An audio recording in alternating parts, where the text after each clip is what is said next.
প্রিয় ভক্ত, এই যে স্থানের চিহ্নটি রয়েছে, এই স্থানেই ননী মাখনের হাড়ি ভেঙেছিল শ্যামসুন্দর কৃষ্ণ। ওহো হো, কত প্রেমময়ী এই লীলা।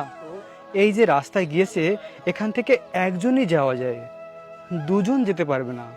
তো গোপিকারা এভাবে এক একজন করে মাথায় করে ননী মাখন নিয়ে ওই রাস্তা দিয়ে এগিয়ে যেত, আর কৃষ্ণ আর তার সখারা ওই উপরে বসে থাকতো।